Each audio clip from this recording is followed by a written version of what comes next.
নমস্কার বন্ধুরা, প্রত্যেক দিনের মতন আজকেও জমিতে ঘুরতে যাচ্ছি। দেখতে দেখতে থাকুন কোন জায়গায় যাচ্ছি, কী বা দেখাচ্ছি।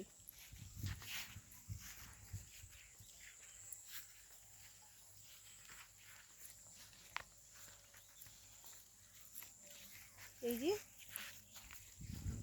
এইগুলো ইঁদুরে কেটে একদম আরগুলো নষ্ট করে দিয়েছে।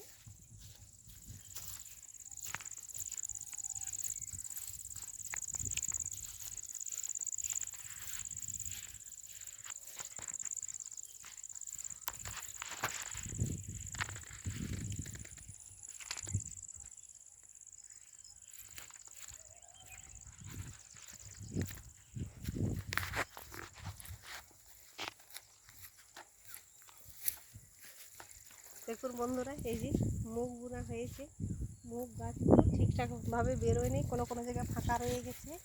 আর এই যে দু একটা গাছে ফল দেখা যাচ্ছে। দেখুন এই যে ফল হচ্ছে, কিন্তু এর মধ্যে বীজ হবে কি হবে না ঠিক বলা যাবে না। এই বীজগুলো খুব ছোট ছোট আছে, এখনো সম্পূর্ণ হয়নি,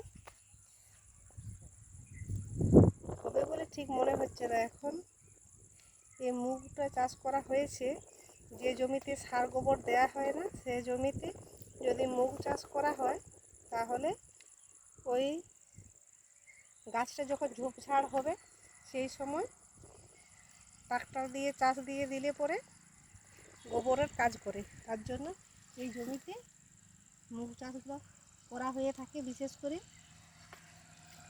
এটা হয়তো ডাল হলে ভালো, আর না হলে তাও ভালো। ওই সারের জন্য এইগুলো বোনা হয়েছে। আর এই যে যদি ভালোভাবে হয় তাহলে এটা তুলে বাড়ি নিয়ে যেয়ে ডাল বের করানো হবে, আর না হলে এই জমিতেই রয়ে যাবে সব। দেখুন কিছু কিছু গাছে মোটা মোটা দানা হচ্ছে। এই যে দেখুন এগুলোতে এক একটাতে 4টা 5টা করে ধরবে। সেগুলো কোনোটা মোটা মোটা হয়েছে, এগুলো বীজ আছে, আর যেটা একটু সরু আছে সেটাতে বীজ হয় না বা হবেও না।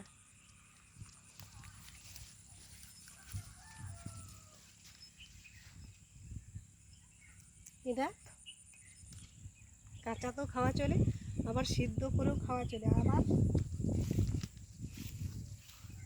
দেখুন কয়েকটা পেকে গেছে।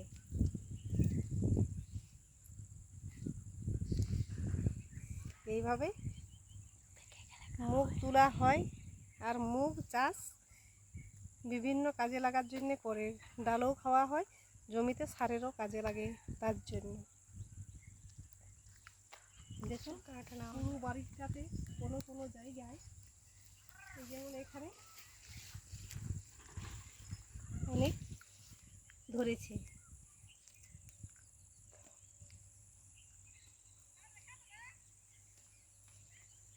এইভাবে মুগ ব্যবহার করলে সব কিছু আমাদের জমি উর্বর থাকে। একবার গ্রীষ্মকালে জমিটাকে চাষ দেওয়া হয়েছে, সেটাতেও কাজে লেগেছে। আর এখন যে মুগ গাছগুলো হয়েছে এটাও চাষ দিয়ে আবার জমিতে থাকবে, তাতেও কাজে লাগবে। তার জন্য আমাদের বিভিন্ন রকমের চাষ করে থাকা হয়। আর চাষ করলে বিভিন্ন রকমের সারের কাজ বা খাদ্য হিসাবে এই ফলের বীজগুলো ব্যবহার করা হয়। নমস্কার বন্ধুরা, এই পর্যন্তই। পরবর্তী ভিডিওতে